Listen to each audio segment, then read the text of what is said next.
Hello दोस्तों, नमस्कार। स्वागत है एक बार फिर से आप सभी के अपने प्रिय चैनल पर। दोस्तों आपको बता दें जो अभी की सबसे बड़ी खबर आ रही है, जहां लद्दाख में सबसे बड़ा हादसा दोस्तों, खाई में जा गिरा आर्मी का ट्रक, 9 सैनिकों की गई जान। प्रधानमंत्री मोदी जी, राजनाथ सिंह, योगी जी सबने जताया शोक। बताएंगे दोस्तों आखिर क्या है ये बड़ी खबर, साथ ही साथ आपको बताएंगे जहां पर आखिर क्यों चाइना ने भारत की तारीफों के बांध डाले पुल। जी हाँ दोस्तों, साथ ही साथ आपको बताएंगे जहां जनता को मुफ्त गैस सिलेंडर देगी ये राज्य सरकार, सीधे खाते में जाएंगे 914 रुपए। जी हाँ दोस्तों, और टमाटर के बाद प्याज की महंगाई को लेकर भी बड़ी खबर आ रही है। बताएंगे क्या है बड़ी अपडेट, सारी जानकारियां बताएंगे, बने रहिएगा वीडियो के अंत तक। और अभी खबरों में आगे बढ़ने से पहले अगर आप भी अपने देश का, भारत देश का, भारतीय सेना का दिल से समर्थन करते हैं तो इस वीडियो को भी कर दीजिए लाइक, चैनल कर दीजिए सब्सक्राइब, बेल आइकन दबाइए, साथ ही कमेंट बॉक्स में लिख दीजिएगा जय हिंद। जी हाँ दोस्तों, तो बात करते हैं पहली और सबसे बड़ी खबर की, जहां लद्दाख में बहुत बड़ा भीषण हादसा, खाई में गिरा आर्मी का ट्रक, 9 सैनिकों की गई जान। प्रधानमंत्री मोदी जी ने जताया दुख। आपको बता दें लद्दाख में लेह के पास सेना का एक ट्रक दुर्घटनाग्रस्त हो गया। इस ट्रक में सवार 2 जूनियर कमीशन ऑफिसर और 7 जवान की मौत हो गई है, जबकि एक जवान अपना घायल हुआ है, उसे अस्पताल में भर्ती कराया गया है। हादसा क्यारी इलाके के पास हुआ। सेना से जुड़े सूत्रों के मुताबिक सेना के ट्रक के साथ एक एम्बुलेंस और यूएसबी भी जा रही थी। इन सभी वाहनों में कुल 34 सेना के जवान सवार थे। शनिवार शाम 6:30 बजे सेना का ट्रक दुर्घटनाग्रस्त हो गया। लद्दाख में एक रक्षा अधिकारी ने बताया कि क्यारी शहर से 7 किलोमीटर दूर दुर्घटना हुई है। सेना का वाहन खाई में जा गिरा था। जवान कारू गैरिसन से लेह के पास क्यारी की तरफ जा रहे थे। 5:45 से लेकर 6 बजे के बीच में क्यारी से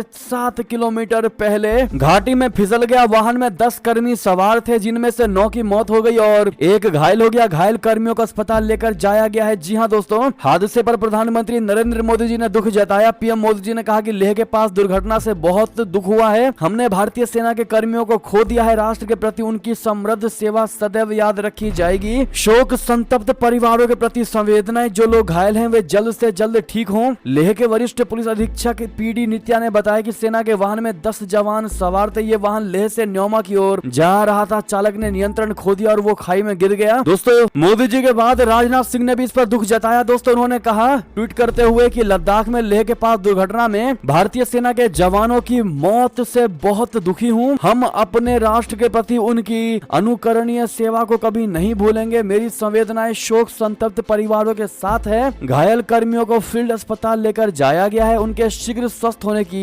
प्रार्थना करता हूं। जी हाँ दोस्तों बहुत ही बुरी खबर है ये अपने भारत देश के लिए, लेकिन आप लोग शहीद हुए अपने उन जवानों को श्रद्धांजलि जरूर दीजिएगा दोस्तों, और जो जवान अपना घायल है उनको आशीर्वाद दीजिएगा ताकि जल्द से जल्द वो ठीक हो सके। अगली खबर की बात करते हैं, जहां पर आखिर क्यों चाइना ने भारत की तारीफों के बांध डाले पुल। आखिर क्या है सबसे बड़ी वजह, बता दे। भारत और चाइना के रिश्ते कई मुद्दों पर सामान्य नहीं है। हालांकि इसके बावजूद चाइना ने भारत की तारीफ की है। भारत में स्थित चीनी दूतावास ने 16 अगस्त की मध्य रात्रि को मुंबई से लगभग 200 किलोमीटर दूर अरब सागर में पनामा फैलगढ़ रिसर्च MV फेंग कान 10 नंबर 2 से चीनी नागरिक को बचाने के लिए सराहना की है। पीटीआई के रिपोर्ट के मुताबिक चीनी नागरिक को दिल का दौरा पड़ा था। उसके बाद भारतीय कोस्ट गार्ड ने सफलता पूर्वक बचा लिया और सही समय पर इलाज मिलने से चीनी नागरिक की जान बच गई। दोस्तों जिस वक्त चीनी नागरिक को बचाया गया उस समय वो संयुक्त अरब अमीरात यानी UAE के रास्ते में था। चीनी दूतावास ने एक्स यानी ट्विटर पर लिखा कि हम मुंबई के पास अरब सागर में चीनी सिटीजन को सही वक्त पर बचाने और मेडिकल ट्रीटमेंट की सुविधा देने के लिए इंडियन कोस्ट गार्ड की दिल से सराहना करते हैं। वहीं घटना के बारे में जानकारी देते हुए भारतीय तटरक्षक बल ने कहा कि उसने अरब सागर में पनामा के ध्वज वाले शिप पर सवार चाइना के एक नागरिक को सफलता पूर्वक बचा लिया, जिसे दिल का दौरा पड़ने के बाद उपचार की आवश्यकता थी। चीन के एक नागरिक को मेडिकल बेसिस पर बचाया गया। मुंबई में समुद्री बचाव केंद्र को सूचना मिली थी कि शिप पर सवार चालक दल के सदस्य यिन वेंगयांग को दिल का दौरा पड़ा है और उसे तत्काल उपचार की आवश्यकता है। भारतीय कोस्ट गार्ड ने एक बयान में कहा कि मरीज को modern light weight helicopter MK2 से हवाई मार्ग से निकाला गया और उसे उपचार दिया गया। बहरहाल दोस्तों अब चाइना ने भी माना है कि भारत वाकई में पूरी दुनिया का मसीहा है। वो चाहे भारत के लिए दुश्मन देश ही क्यों ना हो, लेकिन जब बात नागरिक की आती है तो भारत के लिए हर एक नागरिक बराबर है और भारत कभी भी किसी भी देश के साथ खुन्नस कभी नहीं निकालता दोस्तों कि वो मेरा दुश्मन है तो इसके नागरिक को इलाज नहीं देते हैं, इसको मरने देते हैं। लेकिन उसके बावजूद भी भारत ने चाइना जैसे बड़े दुश्मन के नागरिक को सबसे पहले इलाज देकर के बचाया है दोस्तों। लेकिन क्या आपको लगता है कि चाइना में अगर उलट होता कि भारतीय नागरिक इस प्रकार से बीमार पड़ा होता दोस्तों दोस्तों। तो क्या चाइना की सरकार भारतीय नागरिक को बचाती है? क्या लगता है आपको दोस्तों? कमेंट में इसका जवाब जरूर दीजिएगा। देखते हैं भारत की जनता की क्या राय है इस पर। अगली खबर की बात करते हैं, जहां पर बंगालियों ने पतलून उतारी, हम चमड़ी उतार देंगे। जी हां, पाकिस्तानी सेना को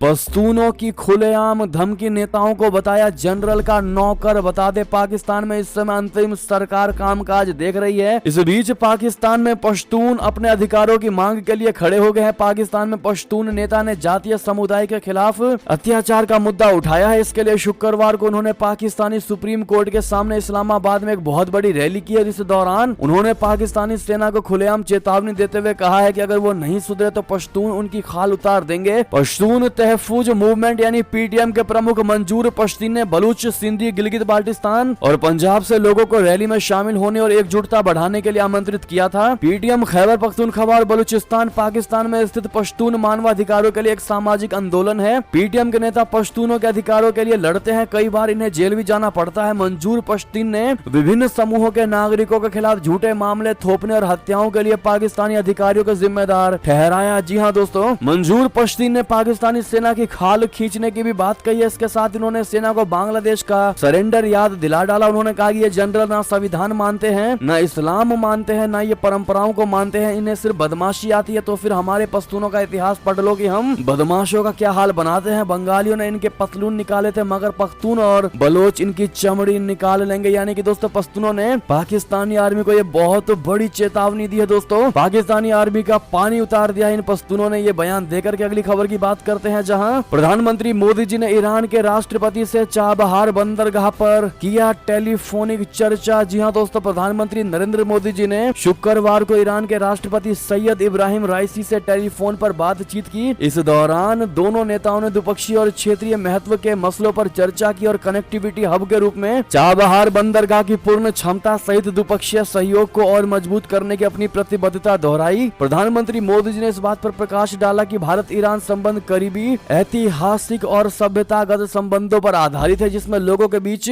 मजबूत संपर्क भी शामिल है। उन्होंने ब्रिक्स के विस्तार सहित बहुपक्षीय मंचों पर सहयोग पर भी चर्चा की और दक्षिण अफ्रीका में आगामी ब्रिक्स शिखर सम्मेलन से इतर अपनी बैठक प्रति उत्साह जताया। जी हां दोस्तों, अगली खबर की बात करते हैं, जहां पर ताइवानी उपराष्ट्रपति के अमेरिकी दौरे से चाइना को लगी तगड़ी वाली मिर्ची, सबक सिखाने के लिए उठाया बड़ा कदम। जी हां दोस्तों, ताइवानी सीमा में घुसे चाइना के क्या 42 लड़ाकू विमान, अपनी ताकत से डरा रहा ड्रैगन। जी हां दोस्तों, चाइना और ताइवान के बीच फिर से तनाव बढ़ता नजर आ रहा है। ताइवान ने दावा किया है कि चाइना के 42 लड़ाकू विमान उसकी सीमा में घुस आए हैं। ताइवान ने दावा किया है कि चीनी सेना की तरफ से ताइवान के आसपास अभ्यास करने के बाद लड़ाकू विमान उसकी सीमा में घुस आए हैं। ताइवान ने चीन पर आरोप लगाया है कि वो आने वाले चुनाव में दखल देने की कोशिश कर रहा है। आपको बता दें कि चीनी पीपुल्स लिबरेशन आर्मी के पूर्वी थिएटर कमांड ने शनिवार को ताइवान द्वीप के आसपास नौसेना और वायुसेना की संयुक्त हवाई और समुद्री गश्त और सैन्य अभ्यास शुरू किया। इसी बीच ताइवान ने यह बहुत बड़ा दावा किया। कमांड के प्रवक्ता शी ये ने कहा कि गश्त और अभ्यास का उद्देश्य सैन्य जहाजों और हवाई जहाजों के समन्वय और हवाई और समुद्री स्थानों पर नियंत्रण हासिल करने की उनकी क्षमताओं को प्रशिक्षित करना है। सशस्त्र बलों की वास्तविक युद्ध स्थितियों में लड़ने की क्षमता का परीक्षण किया जाएगा। शी ने कहा कि गश्त और अभ्यास विदेशी तत्वों और उनके उकसावे के साथ ताइवान स्वतंत्रता अलगाववादियों की मिली भगत के लिए कड़ी चेतावनी के रूप में काम करते हैं। जी हाँ दोस्तों, साथ ही साथ अगली खबर की बात करते हैं, जहां पर सऊदी अरब को शामिल करने के लिए क्यों आतुर है ब्रिक्स के देश। दक्षिण अफ्रीका में होगा फैसला, क्या है रणनीति समझा दें आपको बता दें। ब्रिक्स शिखर सम्मेलन 2023 के लिए सदस्य देशों के नेता 22 से 24 अगस्त को दक्षिण अफ्रीका के जोहान्सबर्ग में मिलेंगे। ब्रिक्स समिट के दौरान इस साल कई महत्वपूर्ण निर्णय लिए जा सकते हैं। इसमें ब्रिक्स का विस्तार भी शामिल है। ब्रिक्स के दरवाजे सऊदी अरब और अफ्रीकी यूनियन के लिए खोले जा सकते हैं। इसके साथ ही स्थानीय मुद्रा में व्यापारिक लेन देन और व्यापार को बढ़ावा देने से जुड़ी चिंताओं पर बात हो सकती है। शिखर सम्मेलन में ब्राजील, भारत और चाइना के नेता हिस्सा लेंगे। ब्राजील के राष्ट्रपति लूला डी सिल्वा, पीएम नरेंद्र मोदी और चीनी राष्ट्रपति शी जिनपिंग दक्षिण अफ्रीका के राष्ट्रपति सिरिल रामाफोसा के साथ बैठक करेंगे। इस बैठक में रूसी राष्ट्रपति पुतिन हिस्सा नहीं लेंगे, लेकिन उनका प्रतिनिधित्व रूसी विदेश मंत्री सरगई लावरोव करेंगे। रिपोर्ट्स के मुताबिक अधिकारियों का कहना है कि शिखर सम्मेलन के दौरान सऊदी अरब, मिस्र और अर्जेंटीना के औपचारिक रूप से ब्रिक्स का सदस्य बनने का रास्ता साफ हो सकता है। जी हाँ दोस्तों, दक्षिण अफ्रीका और चाइना का मजबूत रणनीतिक संबंध है। दक्षिण अफ्रीका चाइना के बेल्ट एंड रोड इनिशिएटिव में शामिल होने वाले पहले देशों में से एक था। जिनपिंग और रामाफोसा की बैठक ब्रिक्स से अलग होगी, लेकिन इसका असर ब्लॉक पर पड़ सकता है। दोस्तों सऊदी अरब का इसमें शामिल होना ब्रिक्स के लिए बेहद महत्वपूर्ण माना जा रहा है। अधिकारियों का कहना है कि सऊदी के पास खूब पैसा है और इसके शामिल होने से ब्रिक्स का न्यू डेवलपमेंट बैंक विश्व बैंक या IMF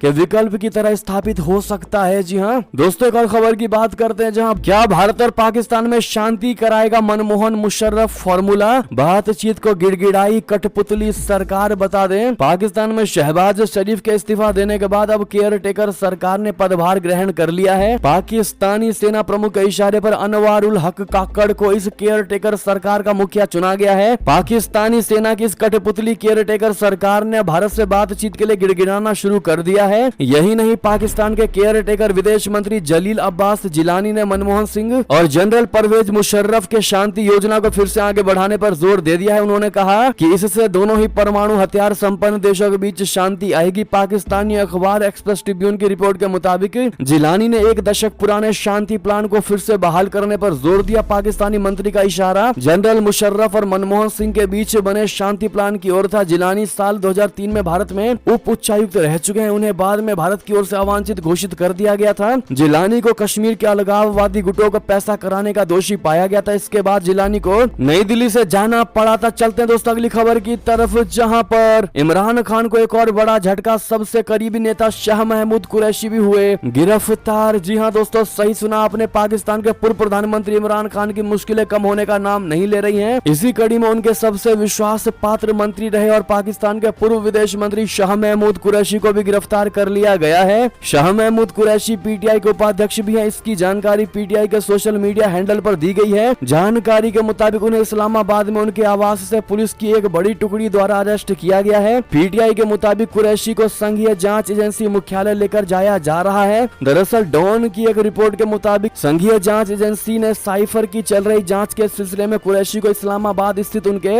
आवास से शनिवार को हिरासत में ले लिया है। इस मामले में जेल में बंद PTI प्रमुख इमरान खान से पूछताछ हो रही है। PTI के महासचिव उमर अयूब के मुताबिक कुरैशी को उस समय हिरासत में ले लिया गया जब वो एक संवाददाता सम्मेलन को संबोधित करने के बाद घर पहुंचे थे। इस दौरान उन्होंने पुष्टि की है कि वो हाल ही में विदेशी राजदूत से मिले थे। जी हाँ, अयूब ने कुरैशी की गिरफ्तारी की निंदा करते हुए कहा कि उम्मीद थी कि फांसीवादी सरकार के जाने के बाद अराजकता का शासन समाप्त हो जाएगा, लेकिन ऐसा प्रतीत होता है कि ये कार्यवाहक सरकार अपनी पूर्ववर्ती फांसीवादी सरकार के रिकॉर्डों को तोड़ना चाहती है। दोस्तों अगली खबर की बात करते हैं, जहां रशिया यूक्रेन युद्ध में मरने वाले और घायल सैनिकों का आंकड़ा 5 लाख के करीब। रिपोर्ट में सबसे बड़ा चौंकाने वाला दावा दोस्तों, रशिया और यूक्रेन के बीच चल रहे युद्ध में मारे गए और घायल हुए यूक्रेनी और रूसी सैनिकों की संख्या 5 लाख के करीब पहुंच गई है। न्यूयॉर्क टाइम्स ने अमेरिकी अधिकारियों के हवाले से शुक्रवार यानी 18 अगस्त को इस बात की बहुत बड़ी जानकारी दी। बता दें कि फरवरी 2022 में रशिया ने यूक्रेन पर हमला किया था और तब से बड़ी संख्या में सैनिक मारे गए हैं। अमेरिकी अधिकारियों ने कहा है कि हताहतों की संख्या का अनुमान लगाना मुश्किल है, क्योंकि माना जाता है कि मॉस्को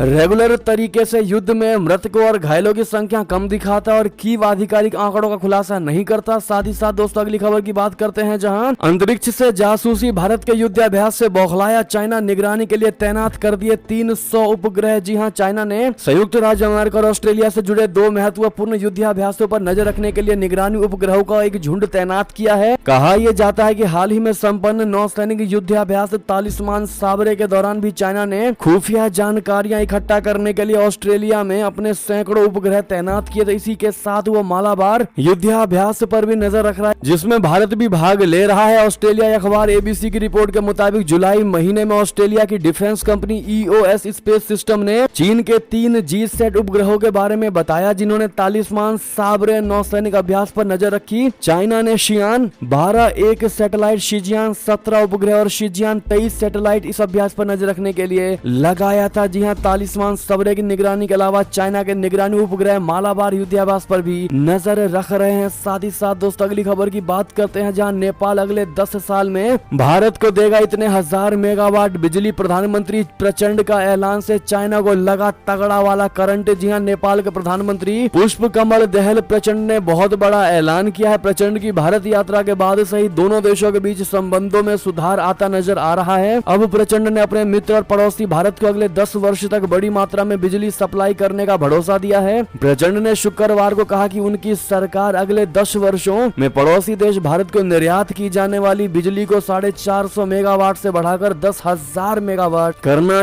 चाहती है। प्रचंड ने यहाँ नेपाल बिजली प्राधिकरण के 38वें वार्षिक समारोह को संबोधित करते हुए कहा है कि इस दिशा में दोनों देशों के बीच एक प्रारंभिक द्विपक्षीय समझौते पर हस्ताक्षर भी किए जा चुके हैं। उन्होंने कहा कि नेपाल इस समय करीब 450 मेगावाट बिजली का निर्यात भारत को कर रहा है, लेकिन हम अगले 10 वर्षों में इसे 10,000 मेगावाट तक ले जाने का इरादा रखते हैं। पीएम प्रचंड के इस ऐलान से चाइना को करंट जरूर लगा होगा। चाइना कभी नहीं चाहता कि भारत और नेपाल के रिश्ते अच्छे हों, तभी वो नेपाल में सरकार बनवाने और बिगड़वाने में भी अहम भूमिका निभाने का प्रयास करता है। चीन माओवादियों का समर्थक है और पूर्व प्रधानमंत्री केपी शर्मा ओली चीन के कट्टर समर्थक थे, लिहाजा उन्होंने चाइना को खुश करने के लिए भारत से अपने रिश्तों को भी बिगाड़ लिया था। जी हाँ, उन्होंने भारतीय क्षेत्र को अपना होने का दावा करना शुरू कर दिया था। चाइना भी नेपाल का बैकडोर से समर्थन कर रहा था। इससे भारत और नेपाल के संबंध बिगड़ने लगे थे। बहरहाल दोस्तों, अब ये नेपाल ऐसा करके वाकई में चाइना को तगड़ा वाला करंट दे चुका है दोस्तों, और भारत को असली 10,000 मेगावाट का करंट जरूर देगा। बहरहाल दोस्तों, ऐसे में आपकी जो भी राय हो कमेंट में लिखकर अवश्य बताइएगा। चलते हैं एक और बड़ी खबर की तरफ, जहां पर चीन को सता रही अपने नागरिकों की चिंता, उसकी सुरक्षा के लिए पाकिस्तानी सेना को देगा $30 मिलियन।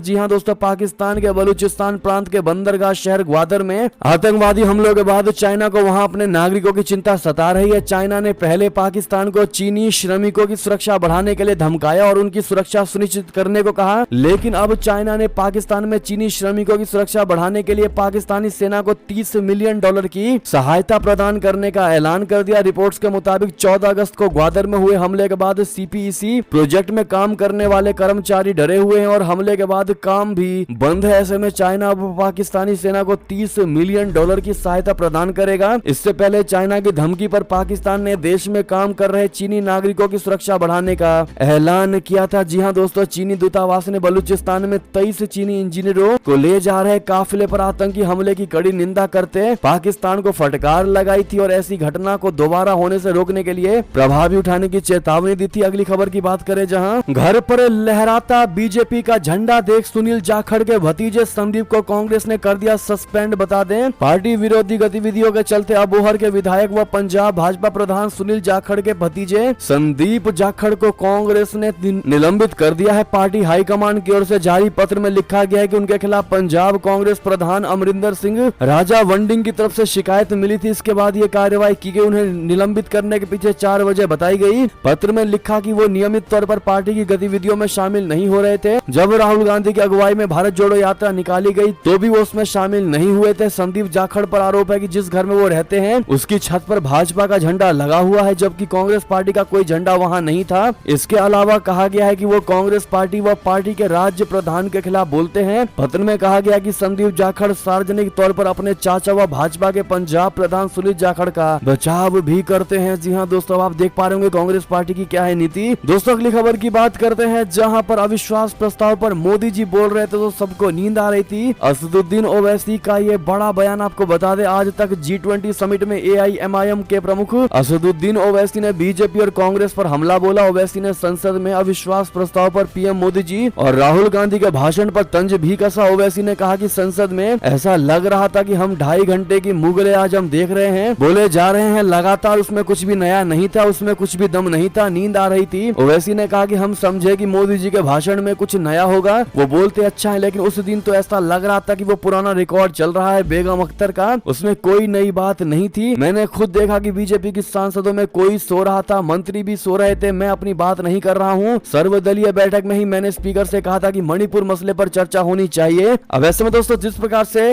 AIMIM प्रमुख ओवैसी ने इस प्रकार का भाषण दिया, दोस्तों बयान दिया है कि पीएम मोदी जी जब बोल रहे थे तो सारे भाजपा भी सो रही थी। इस पर आप क्या कहना चाहेंगे दोस्तों, अपनी राय अवश्य दीजिएगा, क्योंकि विपक्ष का कार्य ही है केंद्र सरकार को घेरने का, जो अपना कार्य करती है दोस्तों। लेकिन पीएम मोदी पर जिस प्रकार से ये इल्जाम लगाए जा रहे उनकी पार्टी पर, आप लोग क्या कहेंगे बताइएगा जरूर। साथ ही साथ मोदी है तो मुमकिन है कहना मत भूलिएगा। अगली खबर की बात करते हैं, जहां राहुल गांधी के अमेठी से चुनाव लड़ने पर अब कहा स्मृति ईरानी ने वो कांग्रेस के मालिक है और मैं बीजेपी की कार्यकर्ता। जी हाँ, आज तक G20 समिट में केंद्रीय महिला और बाल कल्याण मंत्री स्मृति ईरानी ने शिरकत की। इस दौरान उन्होंने अमेठी से लेकर संसद में गुस्से में रहने के सवाल समेत कई मुद्दों पर बात की। इस दौरान उन्होंने राहुल गांधी पर भी निशाना साधा और महिला सशक्तिकरण पर बात की। स्मृति ईरानी ने कहा कि आज हम इतिहास के ऐसे मोड़ पर है जब हम एक राष्ट्र के नाते संकल्प ले सकते हैं कि आगे जो मार्ग तराशना है वो मार्ग कैसा होगा। आज हमारी आर्थिक और सामाजिक व्यवस्था स्थिति ऐसी है कि चाहे देश के प्रधान सेवक हों या एक आम नागरिक दोनों में एक बात की सहमति है कि हिंदुस्तान में एक काबिलियत है कि अब नव भारत के निर्माण के साथ साथ वो वैश्विक स्तर पर कुछ नई बुलंदियों को, कुछ नई सफलता के शिखर को पा सकते हैं। अमेठी से चुनाव जीतने के बाद से राहुल गांधी की और उनके बीच सियासी प्रतिद्वंदिता पर स्मृति ईरानी ने कहा कि प्रतिद्वंदिता दो समान लोगों के बीच हो सकती है। वो उनकी पार्टी के मालिक है और मैं अपनी पार्टी की कार्यकर्ता हूँ। दोनों में फर्क है। जहाँ तक अमेठी की बात है, ये मैं कह सकती हूँ कि आज भी वहाँ रोमांटिसिज्म है। गांधी खानदान की विरासत को लेकर की कोई भी एक बयान कहीं दे देगा और सबको लगेगा अरे। अगली खबर की बात करते हैं दोस्तों, जहाँ पर जनता को मुफ्त में गैस सिलेंडर देगी योगी सरकार, सीधे खाते में आएंगे 914 रुपए। बता दें, उत्तर प्रदेश सरकार उज्ज्वला योजना के